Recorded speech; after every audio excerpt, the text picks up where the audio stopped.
Hello, it's John Heaton, and this evening I'm going to review this album from Eric Clapton, Slowhand, released on the 25th of November 1977. The follow-up to No Reason to Cry from the previous year, and the one which preceded Backless from 1978 the following year.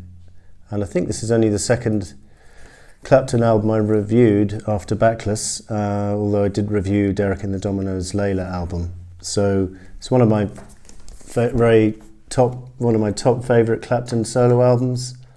A few people debate whether he reached the same heights after Cream, etc. I happen to like his solo work, particularly his 70s output, and I would say this one and Backless are probably my two favourite, along with 461 Ocean Boulevard, those three. So 461 was from 1974, so my top three are all 70s.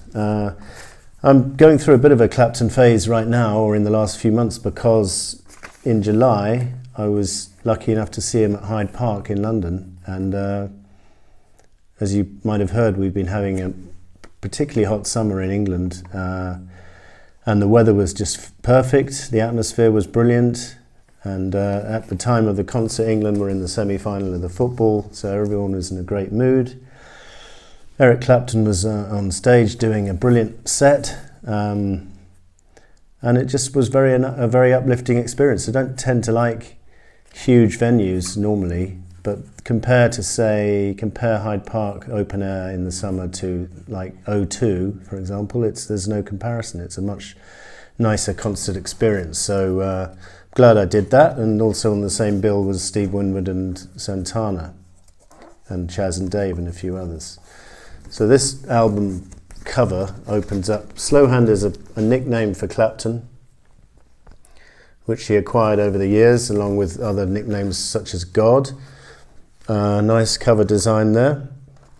And this is the gatefold. The musicianship on this album, familiar names: Dick Sims on keyboard, Marcy Levy on vocals, who I'll talk about more because she appeared at the concert, Carl Raddle on bass guitar, who was to die a couple of years after this album, Yvonne Elliman on backing vocals as well, or vocals, George Terry helping Eric on guitar duties, Jamie Aldaker on drums and percussion, Mel Collins on saxophone. So what else can we say about this album? Released back end of 77, very clever choice for an opener to open the album. The track Cocaine had been released by J.J. Cale the previous year on his album Troubadour, and it had been kind of buried at the end of side one of that album. Eric must have heard it because he was a big J.J. Cale fan, having covered After Midnight back in 1970. So he obviously was listening to whatever J.J. Cale's latest release was, and he saw the potential in Cocaine, and it is brilliantly done by Eric, and I recommend, if you haven't heard the original from J.J. Cale, to check out his version. It's on the album Troubadour, and it's pretty similar to Eric's. Eric's quite faithful to the original. I wouldn't like to say which one I prefer. I think Eric's goes on a little longer. J.J. Cale's version sort of fades out a bit too early for my liking, but it's very nice. They're both very nice versions, and it's become a bit of an anthem for Eric over the years, even though he didn't write it, and obviously his drug days are long since behind him, but he still performs this one in concert, and in Hyde Park it brought the house down when he played it. There's something quite faintly ironic about a reformed rock star singing a song like Cocaine. But anyway, there we go. Brilliant song, very simple to learn on the guitar or whatever, but none the worse for that, and it's just an all-time classic. And then the album continues with another classic of a different kind, a classic ballad, Wonderful Tonight, written about Eric's wife Patty. And nice words, nice tune, and Patty is in the fortunate position to have had three classic songs written about her: Something, George's song for the Beatles, Layla, Derek and the Dominoes, and this song, Wonderful Tonight. along with many others as well, from Eric in particular, but those three, that's not a bad legacy to have those three written about you. So it's a brilliant song. It's a little bit sentimental, yes, but I love it to bits. And the next song is written by Clapton. By the way, it's on the RCO label. The next song is written by Marcy Levy with Eric Clapton. And Marcy Levy was at the Hyde Park concert, and Eric introduced her, saying it was the first time she'd played with him since 1985. So it was great to have her do that song with Eric, Lay Down Sally.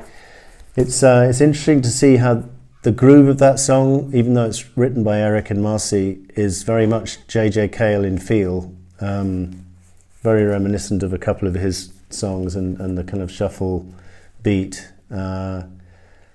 Brilliant harmony vocals from Marcy Levy, and I just think it's, this album starts extremely strongly with those three tracks, and obviously inevitably there's a slight dip after such three great openers, but the album does dip after that.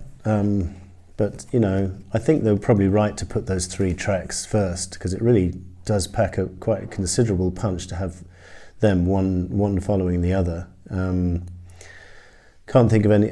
Maybe 461 opened strongly as well, but his previous couple of albums hadn't opened very strongly in terms of two or three consecutive tracks like that. So really strong opening to side one, and then Next Time You See Her is a decent mid-pace number written by Eric himself, I think.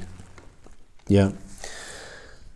And again, quite sentimental lyrics, but nice tune and nicely played by the band. We're All the Way is another ballad in the same mould as Wonderful Tonight.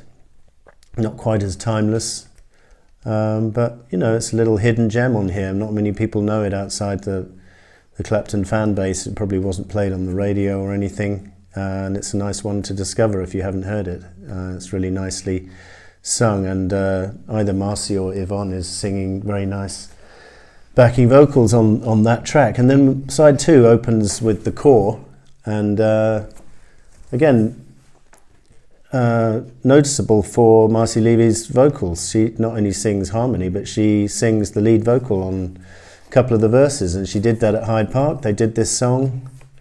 So in actual fact, let me see, 4 songs of this album were performed at the concert, which is more than any other album from him. Yeah, there was a couple of songs off Layla and Tears in Heaven and stuff, but 4 songs from here performed, and the core was performed brilliantly in concert. And it's maybe it goes on a tad too long, but it's got a great atmosphere, and I think the live version is even better than the version which appears on here, which is not bad at all. Then there follows the only cover on the album, or is it the two? Maybe Mean Old Frisco is a cover as well. Let me check.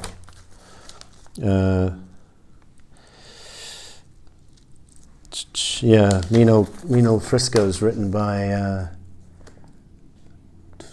I'm not sure. It doesn't actually say Mean Old Frisco Blues. Maybe that's a cover, but May You Never is definitely a cover, John Martin song. And I listened to John Martin's original, and it's not often I say this, but I prefer Eric's version to the original. I think he does it superbly.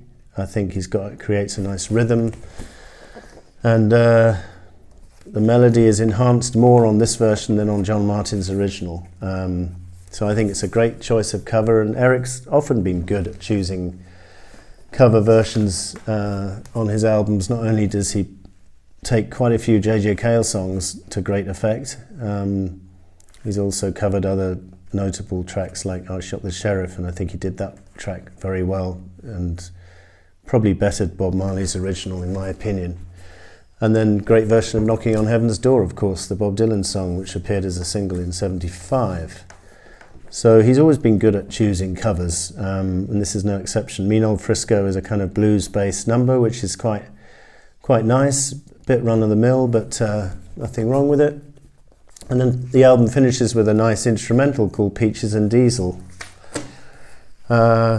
which features some nice guitar and a nice mood. By the way, this album is produced by Glyn Johns, formerly worked with the Rolling Stones and helped out on the Let It Be sessions for the Beatles. So apparently I was reading up on this album, and Eric and his band were pretty much intoxicated throughout the album's recording, but Glyn Johns liked the results, and this is a pretty successful record production-wise. He gets a nice sound, and Eric would have done better to stick with this kind of sound on subsequent albums, and he did for a while, but in the 80s he kind of became a bit too mainstream in the production, and the drums became a bit too loud, and etc., and Phil Collins got involved and stuff.